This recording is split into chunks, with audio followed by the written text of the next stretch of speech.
JBN, we keep you informed. I am Michelle Jones, and in the news, alleged gangster arrested in Spanish Town during early morning police military operation. Officers assigned to the Specialized Operations Branch are reporting the siege of an AK-47 rifle, a 9mm pistol, and 25 rounds of ammunition during a joint police military operation along Clayton Close in Spanish Town, St. Catherine on Saturday, December 4. Reports are that an operation was conducted at a premises about 5:15 a.m. where a person of interest was being sought. The man, who is believed to be a member of the Klansman gang, was found in a car with the pistol and 18 rounds of ammunition. A search of the yard revealed an additional 7 9mm rounds of ammunition. Minutes later, the assault rifle was found wrapped in a towel under a metal container, the police said. The reputed gangster was arrested and taken into custody. However, his identity has been withheld pending further investigations. Police list persons of interest in St. Andrew South Division. Investigators from the St. Andrew South Division are seeking the public's assistance to locate several individuals who have been named as persons of interest within the division, which has seen an uptick in gang-related violence. The police said that these persons of interest are to report to the Hunts Bay Police Station no later than Monday, December 6.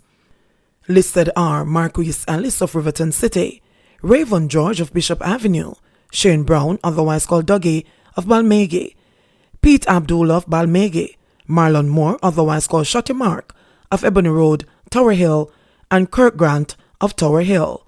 The list also includes men known only by their aliases: Tickman of Riverton City, Cock of Ebony Road, Tower Hill, Jerry of Ebony Road, Tower Hill, Charlie of Olive Road in Tower Hill, Sardine of Hill Avenue in St. Andrew, Rucco of Hill Avenue in St. Andrew, Ziggy of Hill Avenue in St. Andrew, Donny Boy of Ebony Road, Tower Hill, and Chinaman of Ebony Road, Tower Hill.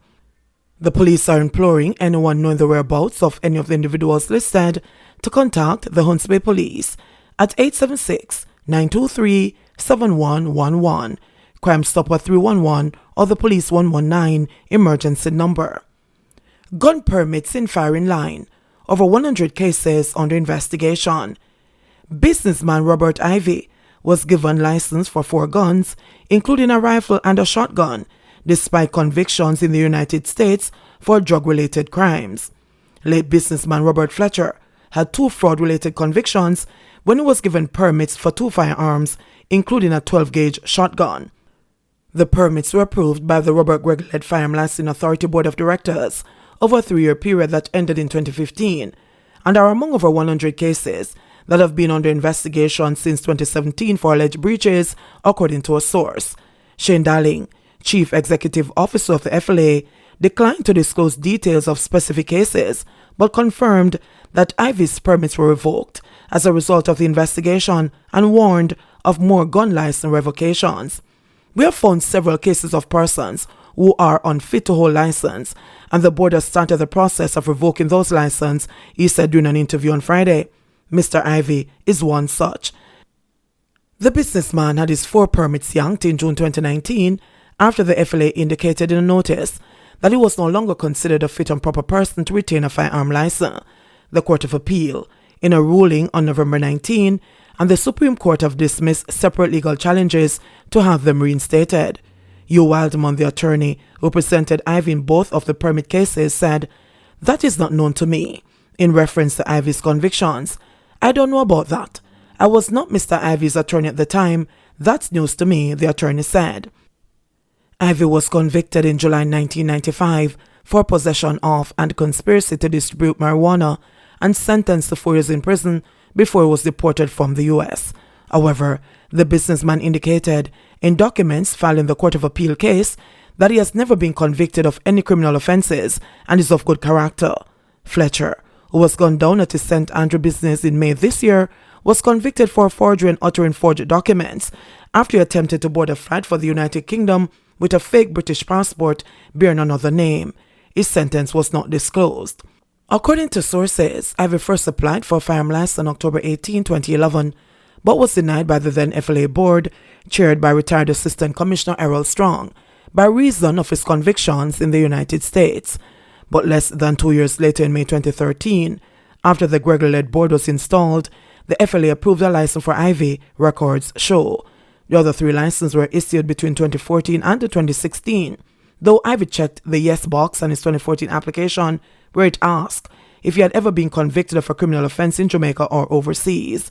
He listed one of the offenses, where he was asked to provide details of his conviction and indicated that he opted to plead guilty. Fletcher, sources said, did not disclose his convictions when he completed both applications submitted to the FLA. But according to one source, his convictions were known to the FLA before he was given the green light to own a 9mm pistol and a 12-gauge shotgun. Gregory said he could not recall details of Ivy's case, but acknowledged that the rifle permit issued to the businessman sounds strange. The only rifle I recall we approved was for people in competitive shooting, like the Rifle Club, he explained. Still, Gregory defended the decisions of the board to approve permits for individuals with criminal convictions, an issue which at the time incensed top law enforcement personnel. The former FLA chairman asserted that a criminal conviction in and of itself does not preclude a citizen from getting a gun license. We consider the nature of the crime, he said during an interview on Friday. As an example, Gregory said if the crime involves the use of a firearm and violence, there is absolutely no chance for the applicant to get a license, no care how long ago it was committed. But there are other crimes. Depending on the length of time before the application and whether people have served their time, we consider the cases in that light, said Gregory. A drug conviction, in and of itself, is not something that disqualifies you for life. You have served your time, he insisted. This assertion was challenged by an attorney who cited Section 36 of the Firearms Act, which sets out the circumstances under which a gun permit can be revoked. Section 36 subsection C stipulates that subject to Section 37, the FLA may revoke any license, certificate or permit if the holder has been convicted of an offense under the Dangerous Drugs Act or any other offense for which a sentence of 2 years or more was imposed. So if the permit can be revoked for a drug offense, why would you grant it with a drug conviction? Questioned the attorney, who did not want to be named. It was the backbone of the family. Police Constable Dwight Gregory, who was killed in Hatfield, Manchester on Friday night, had snubbed suggestions by his sister to retire from the Jamaica Constabulary Force, the institution to which he had given some 3 decades of service. 53-year-old Gregory was assigned to the Manchester Police Division, was reportedly pounced upon by a gunman when he was leaving the No Limit bar in the parish. The attacker, who has since been identified as 50-year-old Eric Miller, otherwise called Burglar, of Somerset District in Manchester, was also killed.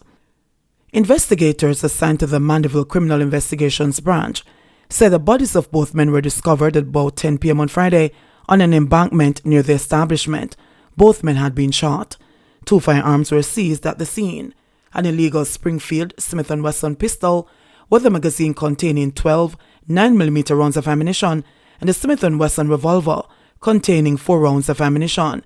Citing a crime crisis in Jamaica, Gregory's sister said that she advised her brother to retire from his job and migrate overseas, where most of his siblings reside, because the crime situation was getting too bad.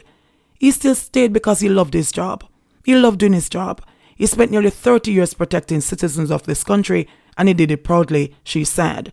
The grieving relative bemoaned that more needs to be done to offer protection to citizens, especially police officers, who are charged with the mandate to protect civilians. The crime situation is really getting out of hand. I don't think a lot has been done to secure citizens of Jamaica, especially a police officer, and it hurts to know that we have to bury our brother who died at the hands of a gunman. We are lost. We don't know which way to turn. It was the backbone of the family, she said. Reminiscing on the good memories, she said that Gregory kept the family WhatsApp group alive and corresponded regularly via video calls and text messages. But little did she know that her brother's text message to her at 9:24 on Friday night would be his last. She said when she responded a few minutes later and got no reply, she tried calling him, but her efforts were futile, as his phone rang unanswered, then went to voicemail. A call sometime around 11 p.m. bore the tragic news that sent the family into a tailspin. The sister said the task of keeping the dreaded news from Gregory's 92-year-old mother is compounding the family's grief. She shared that Gregory had been his mother's caregiver for the past few months after the elderly woman recovered from COVID-19. Gregory, the 10th of 11 children, was reportedly his mother's favorite. We can't tell her. We can't let her know this. She will never know because we're not going to tell her. He was a favorite of my mom. My mom called him her police son because she was proud of him. They had a good relationship. There was nothing to her like her son, she said. He took care of her. He would come home in the mornings, and the first thing that he would do is go and check on her and find out if she had breakfast or if she had showered. He did everything for her. He loved her. She loved him. He was her favorite and we never felt bad about it, she added. Even the other day, when my mom got sick, he said, I'm happy I can take care of her, because if I couldn't take care of her, she wouldn't be alive today, because we had to take her to the private hospital. Despite his strict demeanor, Gregory, a father of two, was also described as a favorite uncle. Up to November 27, the parish of Manchester recorded a total of 29 murders, 6.5% less when compared to 31 murders for the corresponding period in 2020. 48 new COVID cases in Jamaica, 3 more deaths reported. The Ministry of Health and Wellness reported 48 new COVID-19 cases and 3 deaths on Saturday, December 4, bringing the infection total to 91,469 and total deaths to 2,410. The new cases comprised 27 females and 21 males with ages ranging from 3 months to 95 years. The cases were recorded in St. Catherine 15, Kingston and St. Andrew 8, St. James 7, St. Mary 4, Clarendon 3, St. Anne 3, Westmoreland 3, Hanover 2, Manchester 1, St. Elizabeth 1, and St. Thomas 1.